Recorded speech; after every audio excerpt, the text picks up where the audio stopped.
Eric is here to tell us why we should say no more IPv4. Thank you, Eric. Yeah, thank you. And thank you as well for this first talk on IPv6. Thanks to multiple people, including Andrew, Peters, and others, Fosdem network has been IPv6 for many, many years. But networking part to moving over IPv6, and I'm from Cisco, right? So that's easy, kind of. The more complex part is the application, is the operation. So with this talk, I really would like to give you an idea what is the impact of not having IPv4 anymore, of moving to IPv6, and the last part will be whether it's worth moving to IPv6. Are there anybody besides Fosdem using IPv6? So we all know, oh, by the way, if possible, I'm more than happy to take questions on the fly. I've got some giveaway for questions. Small stickers, you are too far away to see it, but it's basically IP legacy equipment only inside, right? It's basically for device running on IPv4. And as I'm a partisan of open source and open data, but also open book. With friends, we wrote a book about wireless. And the wireless is, of course, an IPv6 component, and I wrote the part. This is a book which is printed here as a giveaway, but you can find it as well on the internet for free, of course. So there is indeed no more IPv4. Right, you have it at home, but that's it. There are less and less IPv4 addresses available. It started 2 years ago, where IANA, the big pool of addresses in the US for the complete internet, ran out. Then after, quickly, it was APNIC, Asia-Pac, because they are simply growing. So they were burning and using the last IPv4 addresses before us. Us, assuming that most of us are coming from Europe, are basically for more than 2 years, basically. We are running out. Meaning a new ISP. If you want to create an internet service provider with friends, you go to RIPE to get addresses, and you will get a wonderful 1,000 addresses. Okay, if you want to be your ISP for your village, that's fine. If you want to be an ISP for your country or your province, good luck. Okay, so that's a real, real issue here. So basically, what are the service providers doing? Because, I mean, there is a wall, right? We need to go through this wall or bypass the wall. One way is what we call dual stack. That's basically where the service provider gives you IPv4, if it still has some IPv4 addresses, and a brand new protocol, brand new meaning 97. I guess, I mean, most of us in the room, right, are older than this. But I got sons that are younger than IPv6 and older as well. So it's not so young. Okay, so somehow the internet community has failed, honestly. And I mean, a couple of us are working in the IETF, which drives the standards and the deployment, and we failed to push it further. And anyway, so IPv4, IPv6 are there. There's one way of running them on the network, dual stack. Or second technical solution, which is the easiest one. And we all know that people, when they got a long-term fix, which is slightly more complex, or a short-term fix, which is easy, we take the short-term fix easy even if it's dirty. The short-term fix dirty, that's shared IPv4. That's basically doing NAT on the large scale. I shall come back on this. The third step is IPv6 only. So running the new protocol only, and accessing the IPv6 internet only, and accessing the IPv6 content only. Currently, it's a kind of a dream. Most operating systems can do it, not all applications, far less networks. And the content is not yet there. This network, with the name of IPv6 only, thanks to Andrew and the others, is not actually IPv6 only, because at the edge, as soon as you reach the internet, you can go back in IPv4. right? So it's not an IPv6 only, but it's already a good experiment. So most of the service providers will try to do dual stack. And I got 2 slides on this. On the left-hand side, assume that's your home, where you have on the left box your router and all the PCs which are there. Okay? And on the internet, you have IPv4. But now, the service provider is running out of IPv4 addresses. So he needs to share, right? So that's easy. If you are receiving, you are 5 friends working late, and you order only 2 pizzas. If you have 2 big pizzas for 5 people, that's okay, right? If you cut it in enough pieces, everyone has got enough. Now, if you are 5 and you order a small pizza, that's where the problem is. Okay? Or else you go to the cellar or to the fridge and you get beers and the problem is fixed, right? And basically the beers, that's IPv6. I mean, kind of, right? It's Sunday after all. So but basically here, we have an issue. We need to share. So the service provider is running out of resource, right? It doesn't have enough IP address. So it will share it. It will do the NAT in its network in big box. We call this carrier grade NAT. Carrier grade, it's simply because vendors like my employer can sell them for a lot of money. And others as well. Master is the same thing, right? We are even running Linux inside. And doing improved NAT, but anyway, that's NAT. Okay? So basically, you have an address here. It's translated once and twice. Wow. On this one, I'm pretty sure you can fix IP tables to do the right port forwarding to allow inbound connection, right, for your email server, your web server. Do you think the service provider will give you access to change the IP tables there? No, right? So we are in problem over there. It's basically called dual NAT. Now, if you add on the top of this dual stack, and that's what more and more service providers can do, because as you will see, if you are working only through this kind of NAT, it's not the internet as we know. The internet there is broken. They offer in green what I said, the beers, right? The green line is IPv6. And then there is no NAT at all, neither at the service provider nor at this box. Okay? Some people freak out because, hey, NAT means my security. Do you really want me to expose myself to the internet without security? I would say, haha, okay. If you rely on NAT for security, you're in bad shape. Different story. Everyone is behind the NAT, and most of the PCs, I mean, the one, not ours, right? But the one of our friends, mothers, father, and blah, blah, all of them has got viruses and are part of a botnet behind the NAT. A clear statement that a NAT does not protect you. But here, you don't have any NAT. And a lot of advantages we shall see.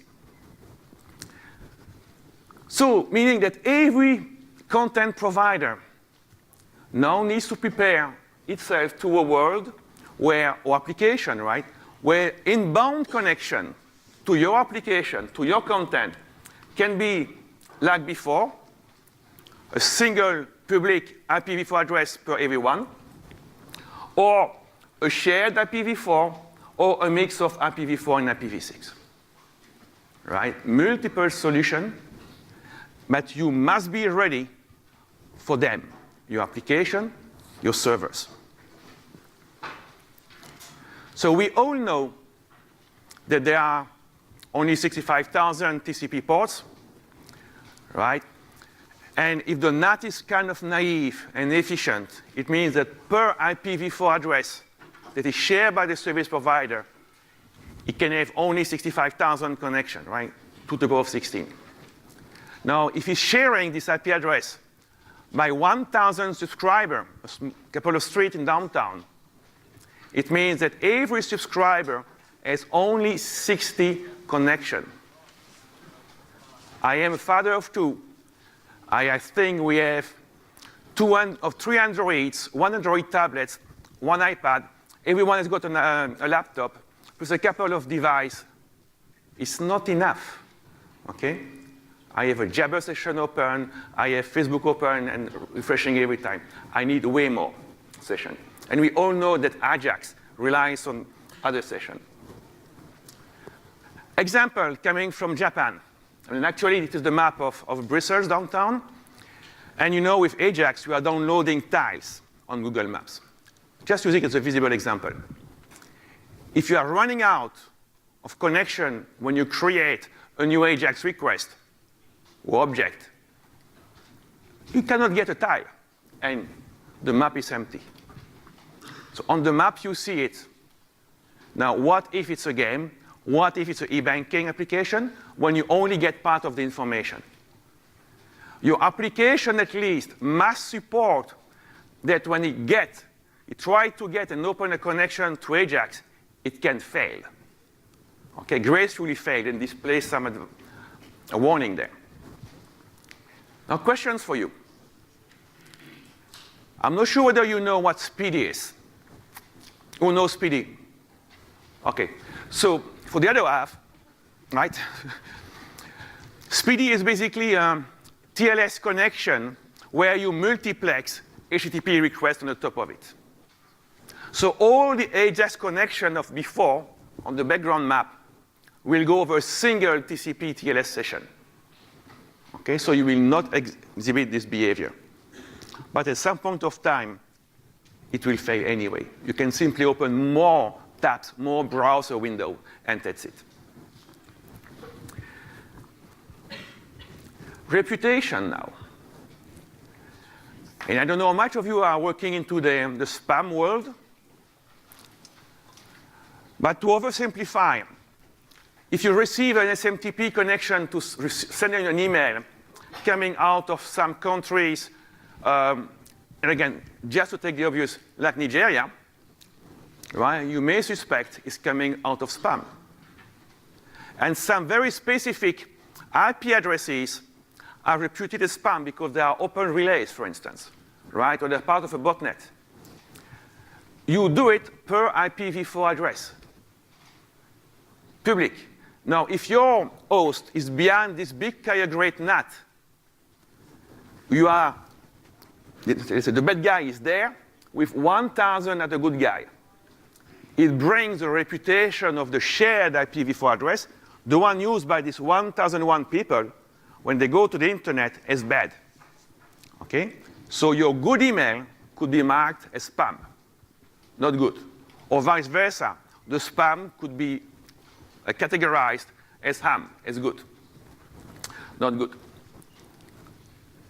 How do you protect any server, in this case a web server, against user trying to do a DOS against you? Such as sending your request to your content management system for search. How many search can you sustain per second on your server? Maybe 100, because it involves a couple of SQL behind it. Now, what if one guy is sending you 1,000 search requests per second? Normally, you look into your log and you block this IPv4 address, right? So now, there is the issue of reputation again. If there is one bad guy behind the CGN launching this 1,000 search per second, you block it, you block the other customers sharing the same IPv4 address. So you need to find something else. If it's web, you can use cookies, for instance, right? Or this is the case where a friend of mine, Ed, he was using his mobile phone and searching on Google simply. Google obviously needs to protect against those attacks. But what Google didn't know, it was mobile phone beyond the CGN. And there were most probably 100 or 200 people beyond the CGN doing the search at the same time. So there it was good behaviors of everyone, but it was tagged as an attack and blocked. Hence the CAPTCHA, basically, to prove that you are a human.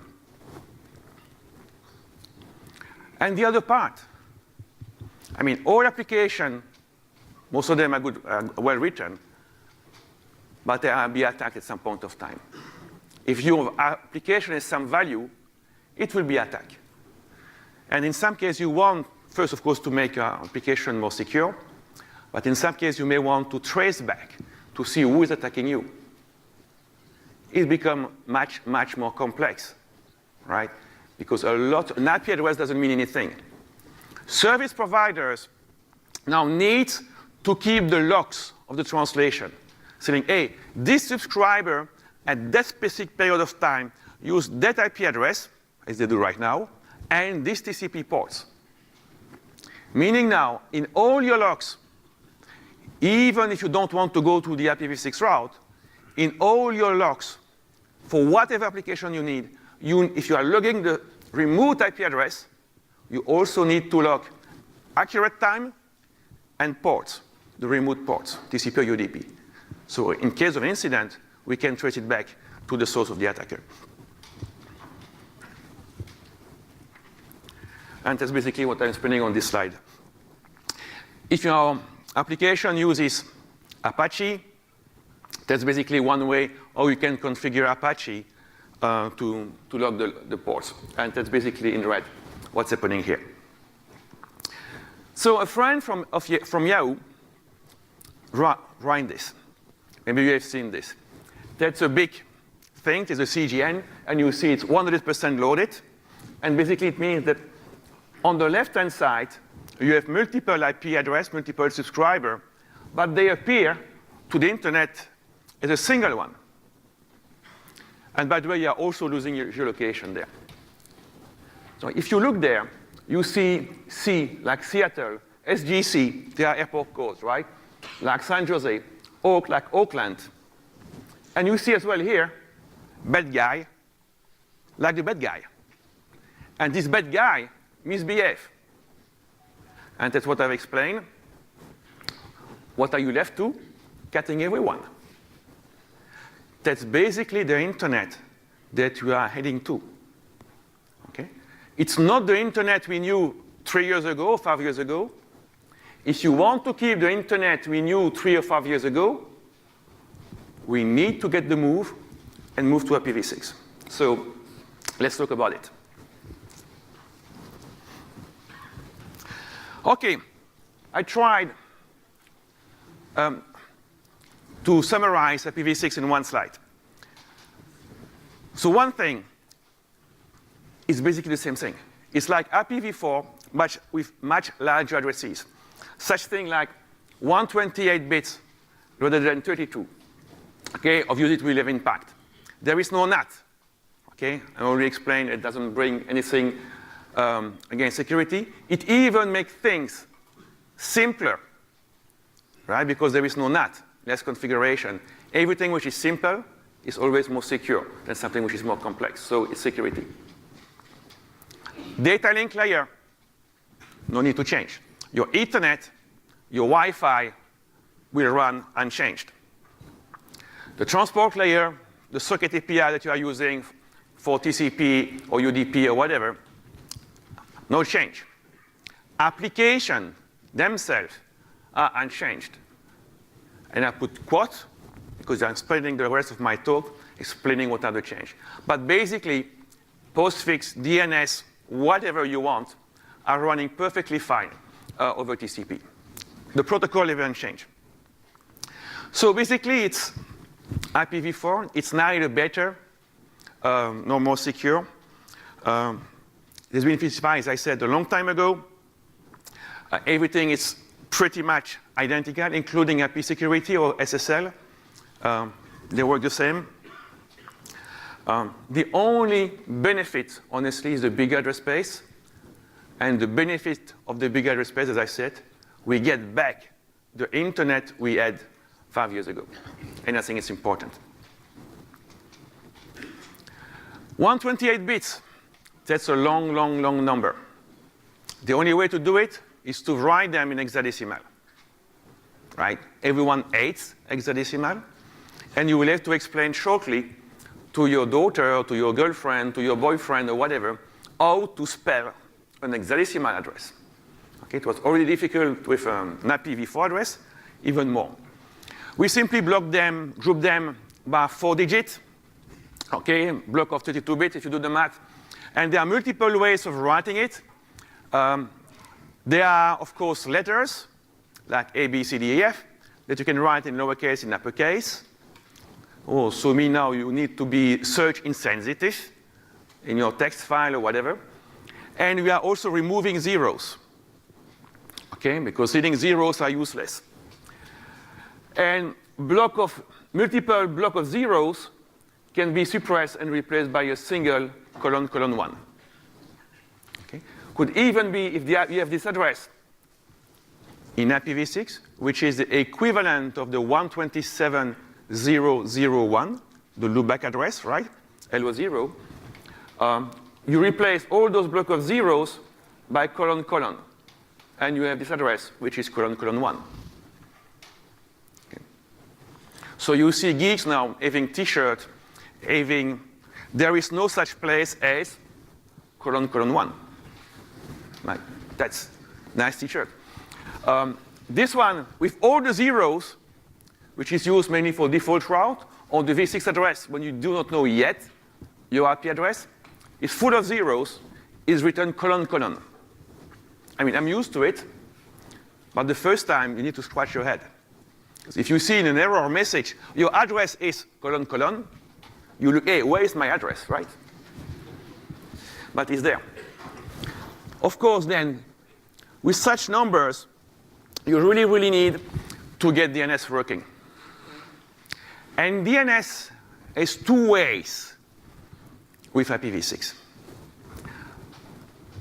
Okay?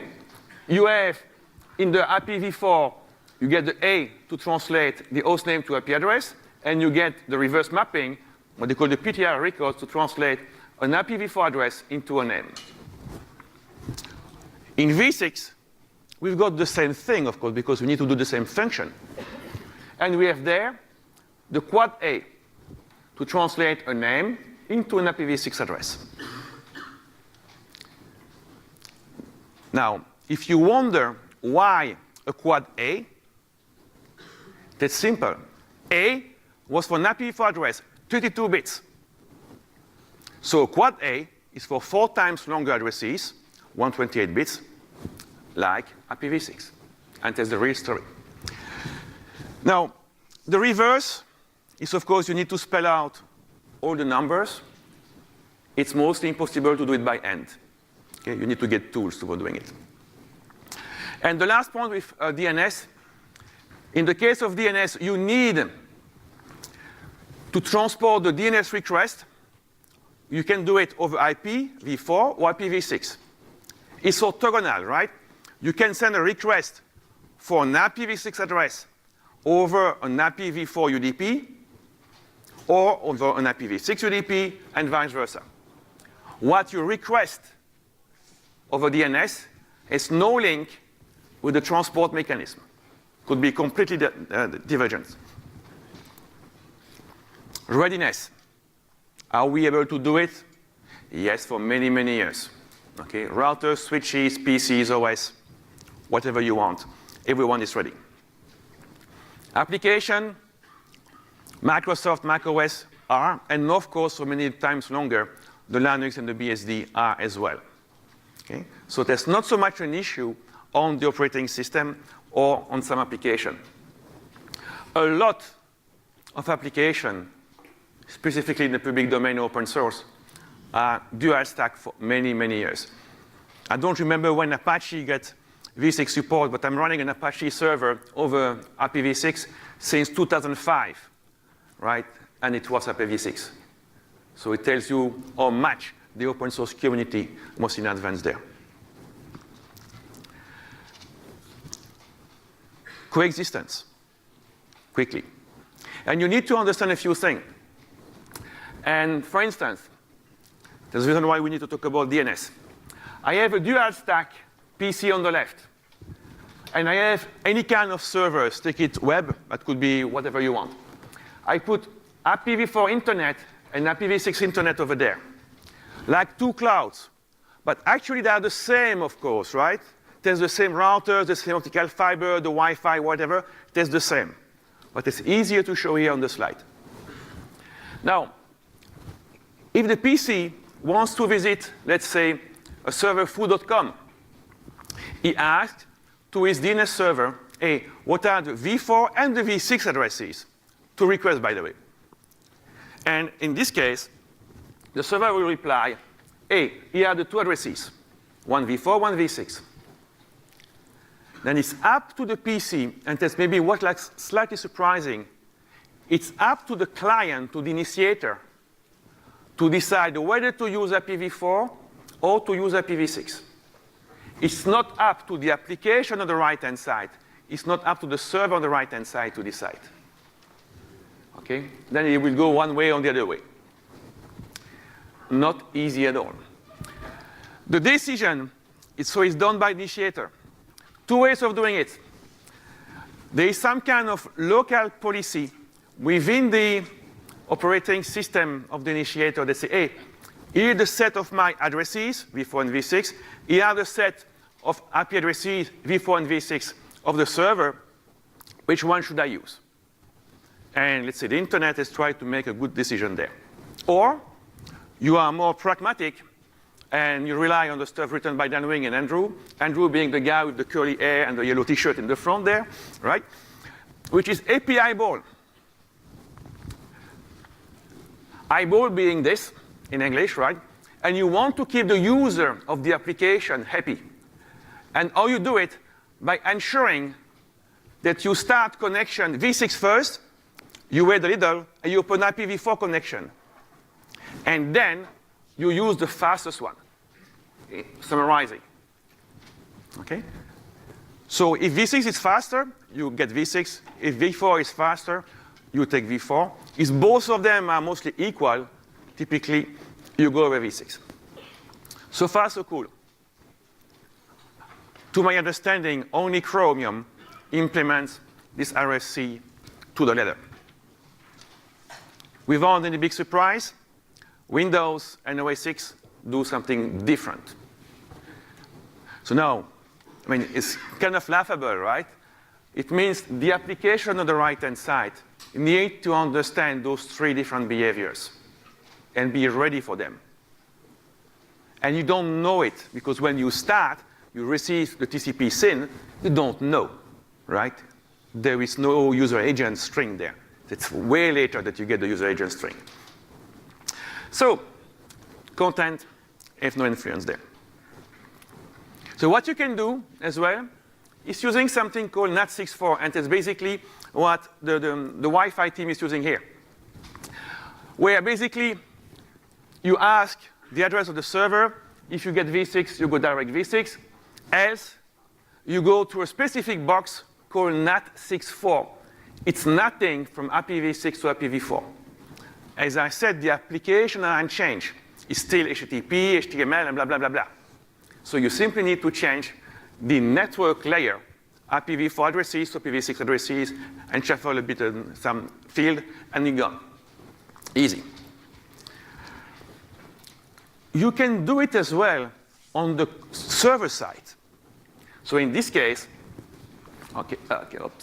in this case, I have IPv4 only servers, and I'm using, let's say, some kind of HTTP proxy, mainly for SSL acceleration or web caching or whatever.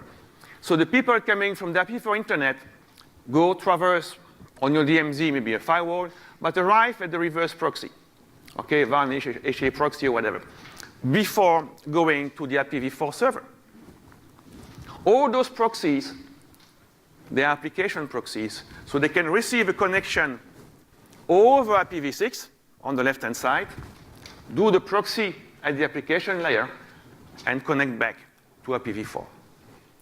So if you know how to deploy a proxy in HA, proxy, or vanish, or whatever, it's trivial to move your content, your application, to IPv6. So little excuse not to doing it. OK, anyway, the crux. Impact on the application. Multiple things. We shall see whether the package is there or not. That's basically the agenda of the next slide. As I said before, a lot of applications are ready for IPv6. I put, for instance, it's very complex in bind. You need to type this command. On SSH, you need to be sure that you listen to address : colon. Again, remember, : means full of zeros, meaning any addresses, basically. Okay, so don't be surprised, that's the way it's written. And in postfix, you need to say added protocols equal all. So very, very simple to configure. Are there any IPv6 only networks? There is this one here. There is Cernet, which is basically the education network in China, and a few others, including, and I think it's important, T-Mobile in US, which is a mobile provider for the 4G network. They are using Android phones with only IPv6. So it means that, of course, as the user still needs to go to some legacy IPv4 content, they obviously need to go through a NAT64 box. We started with a couple of IPv6 enthusiastic, an IPv6 only day. Okay? So we signed a petition, and we are, I don't know, 200 now or something. Feel free to join. And we said to our employer, on that day, I'll remove IPv4 from my laptop. Either you give me the tools to work, or simply I do whatever work I can do with v6. Okay? So now it will be kind of challenging. It's a Friday, if not mistaken, so that's always a little bit easier. See the link over there. And in the same vein, and I just hear about it last week, BSD 10.0 is a specific build without INET protocol family, only INET 6. So you install it, and you get only IPv6. That's a little bit extreme, of course, right? But if we do not try, if we do not push, the world is not changing. Okay, so we need to keep hammering this. So one technical thing that you need to understand as well on the application, at the application layer, right? If you have a socket for TCP or UDP, you can send whatever size of segment of message. You can write 10K, and for you it looks like it's atomic, but as you know, over the Ethernet, it's limited to 1,500 bytes. So it's chunked in small pieces. Fair enough. Now, some links are smaller than others, hence the need for something we call path MTU. MTU meaning maximum transmit unit. So a way to discover the shortest packet on the path between the client and the server. Okay? In IPv4 it exists. In IPv6 as well. In IPv4, if it does not work, not a big deal. Because routers on the path, when you receive a big packet and need to send to something which is smaller packets, it will fragment it. IPv4 is working fine. In IPv6, in 97, they wanted to optimize the routers and basically say, routers in v6 receive a big packet. On the other side, small packets, I drop the packet. Period, right? Meaning that now, this path CM2 discovery that works by kind of magic, actually ICMP packets, right? To discover the smallest packet size on the path must work. Now, implementation is broken. Some security people are stupid, right? It does not work. So we need to change this. And one easy way of doing it, that's by doing an option when you open a TCP socket to set what we call the MSS, the maximum segment size. So the maximum segment that you are ready to receive over TCP to something which is small enough so you are sure it will go on every line. And that's the value which is there. So it's commonly used by big content provider right now, simply because they don't rely on path CM2 discovery to work. V6, no more NAT. And I think that's the best things. Okay? We are now open to a real peer-to-peer communication, whether it's BitTorrent or real phone or video, whatever. Now, every time you place a phone call, a SIP call, or whatever, you are behind the NAT. You cannot really traverse it. you always go to somewhere in the cloud to act as a relay, right? If you're using Skype, for instance, bingo, the relays are in Microsoft. Do you want to place your call going through Microsoft in the US? It's up to you, right? But with NAT, you had no choice but using relays. In IPv6, there is no NAT. So if the gentleman there wants to talk to the gentleman over there, they go direct without going through a third party. That's wonderful. And to come back on Microsoft, right? At least for once, there was, they've been smart multiple times. But something where they're pretty smart regarding V6, their new Xbox relies on V6 simply because they want to go direct for gamers. It's always shorter if you go direct than if you go by a third party. There's a reason why they want to support, they do support V6. Also, NAT, if you have an application doing NAT, okay, and using TCP, NAT device need to keep states, need to remember, hey, this address and this port talks to this address and this port. And of course, it's memory. If there is no traffic, they remove it.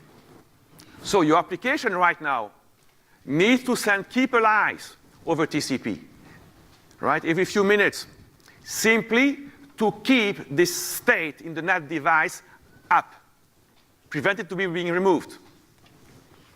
Now in IPv6, there is no NAT, so there is no need to send those keep alive.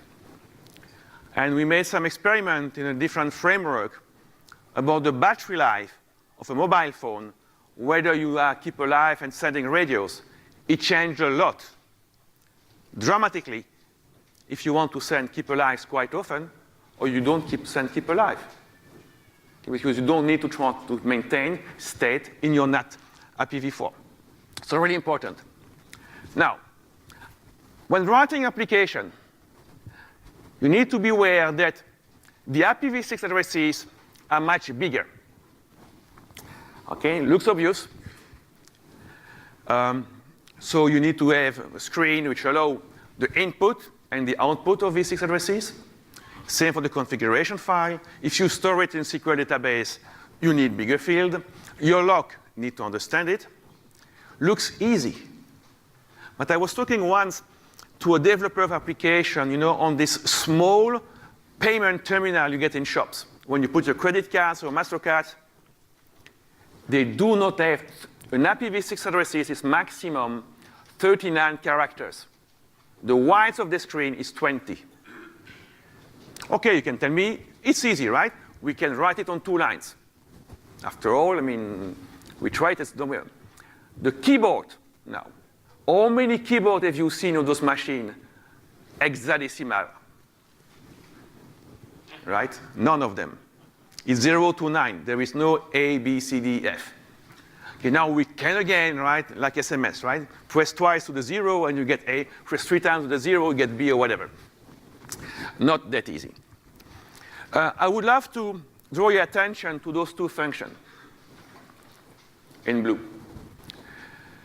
Because as I said, V6 addresses can be written in multiple ways, right? Lowercase, uppercase, with leading 0, without leading 0, so whatever. There is one single way to write it into a canonical format. And those 2 functions basically transfer from the printed ASCII to the network, binary, and vice versa in the right way. So that when you display any V6 addresses, please display it into the right way. So the same thing for the audit, of course. Socket API. If you want to use this, couple of function has been made dual stack. Okay, you can use, for instance, this one rather than the socket, because this one has wider space for V4 and V6 or whatever later. You may as well now either open 2 sockets and do the select, the loop on the select on the 2, one which is V4, one which is V6, which is quite a lot of applications are doing. Or you use a single one, the one for IPv6. SSH, my understanding, is doing this, OpenSSH. And then we can ask, hey, what if I want to connect to IPv4 it's OK. Your IPv4 connection coming from the outside will arrive and will be mapped into this kind of very specific v6 address, where at the last part is the v4 address. By 22 bits of IPv4, you can include them into an IPv6 address space. The other way is impossible. There's a reason why they're done this way. Now, if you program in Perl, Python, or whatever, you don't care. Because usually you open a connection to a DNS name. And it's up to the libraries to do the magic work of v4 or v6. That's where basically API ball can work. But we have seen that API ball depends somehow upon the underlying operating system as well. This RFC 6424, and you see the table on the right, it looks pretty ugly. I always need myself to reread the draft, the RFC to understand what it means. But it basically means, hey, if I have a loopback address, I use it. The higher the precedence, the better. I will not go in detail. But it's basically what Linux and other operating system has by default. And you can change it locally. So if your application is doing the right system call and library call, it will be processed by this library, at this table. OK. Are you losing your time this afternoon or not? Is there any IPv6 on the outside? First, I will encourage you to use this IPv4, which is you install it on Chrome, or there are variations for depending upon the browser. And it displays here, this page has only been received on IPv4, the big 4. In red, of course, right? If it's in 6, this is in green, right, as usual, and others. So you can really see what's happening. I really encourage you to see it because you see more and more. I mean, all the YouTube, the Gmail, the Yahoo, the Wikipedia, and so on, and Facebook are over v6. So a huge amount of websites are over v6. OK. How can we measure? And that's basically what I'm spending a lot of my time here. One way to measuring it is to measure the subscribers. How can we measure home users? We rely simply on big websites. And the biggest one doing it publicly is Google. And basically, what they do, they insert a 1x1 pixels, outside of the frame with a negative positioning, so you don't see it if it fails or whatever. And the pixel, you basically are fetching 3 of them. One which is on an IPv4 only server, one which is an IPv6 only server, and one which is on the dual stack, right? And you add basically a random number behind. So now, if the user fetch the v4 and the v6, is dual stack. If he fetch only the IPv4, it's single stack v4. If he fetch only the v6 image, it's on the v6 only network. Very simple. And you can get statistics on this. I shall come back on other mechanisms there. That's basically what I said on the 1x1 pixel. So what does it give? Those are the public numbers from Google. And they are quite nice. They are also, in some point, very much open data. And I think sharing data is very, very important here. So in green, this is basically the numbers of browsers having IPv6. And it's growing. We are currently slightly below 3%. It's doubling every 9 months. Cannot resist. I'm from Belgium, right? And usually, my country is assumed to be a laggard, specifically in IT, compared to Netherlands, Germany, or whatever. And again, thanks to the numbers from Google, I'm simply doing some number crunching there. And if you look about the purple one, this is Belgium, where we have just slightly 9% of the users. Switzerland, which is on the top, is around 10. There are variations simply due to the vacation or whatever. So if you do an application which is v6, it's not for the beauty, that's because there are users behind. And you can also monitor the web content. And how do you monitor the web content? You simply download, again, an open data source of the 1 million most visited websites. And through a Perl script of mine, you try to reach all of them. And if you reach over V6, lucky. And it gives you something like either those curves, where you see going up and up. This one, this date was June 2 years ago, the World V6 launch, where the big websites all jumped together and enabled V6. They didn't dare to do it like this, alone. So they do it for 1 day in June 2011. Right, that's why you see a big peak here. And then they do it for 24 hours, just a test. If we put this on a map, and you can see it on the website on 6lab, you see the Czech Republic and Luxembourg are the best one. A lot of green, okay? And that's good. Okay? So again, the big websites are very important here. BitTorrent. BitTorrent supports V6 for many, many, many years. Okay? And BitTorrent and NAT are not friends. So you can guess that BitTorrent and IPv6 are good friends. So I wrote a BitTorrent client using the libtorrent library and basically pretend to be a BitTorrent peer and trying to download as much file as possible. I was not downloading them, and I was not having them, right? If by any chance there is a police in the room, right? I've done nothing bad, I hope. And then I can measure them. And again, you see a lot of greens. Right? The greener, the better. And the country, I think it was Germany, with the most peer doing V6. So my website, my client, in January, about 60% of my German peer were IPv6, and 40 were IPv4. Bias, of course, right?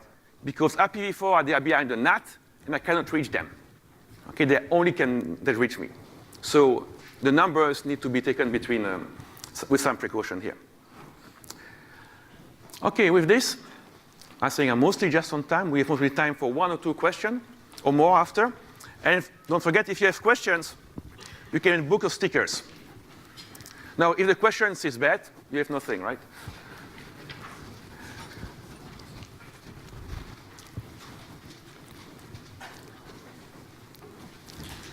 Good afternoon. What do you think about NAT66? Okay, there is, the question is about NAT66. Okay, can we do NAT from IPv6 to IPv6? Then the question is twofold. The ITF has standardized an IPv6 network to another IPv6 network. It's mainly for multi-homing and this kind of stuff. But the ITF has not standardized something like a complete IPv6 network to a single IPv6 address. So there is no NAT66 like the sense of NAT in IPv4 on purpose. Now, to be honest, customers ask it. So vendors like my employer and others do it. But it's not standardized. Okay, and it's bad. It's bad. Okay? Okay, I need to get my salary paid, right? So I'm okay with it. So drop a book afterwards. How do I get my internet provider to give me IPv6? Okay, how to push your your ISP provider to get IPv6? So first, if you want to try, and that's what I've been doing, there are multiple what we call tunnels provider, like Hurricane Electric or 6XS. Okay, look for tunnel brokers, you'll find it. Basically, you install something on your Linux box, and then all your network at home or at office goes through your Linux, put all the V6 packets into an IPv4 packets, and send. Working fine. It works for me for many years. How to push your service provider? Maybe it is. I mean, from your accent, I guess you are from Germany. Austria. Austria, no luck. Yeah, sorry. Austria is not that advanced. No, asking, and asking, yeah. Another book for you if you want. Can I? Oh, and you drop the stickers, right, with IPv4 only for your provider. Okay, sir. Can I? Sir, you said Japan's already run out. And how are they approaching it? Are they V6 only, or are they dual stack which with one? N80 or something? The? Japan. They run out, you said. They're on BitTorrent or? No, Japan itself. How do they give out the IP addresses? With the servers? Clients. The client. BitTorrent, right? No. Just IP. How do they do it? How do you connect IP NAS? Let's do it offline. Anyway, thank you for your attention, by the way. Thank you.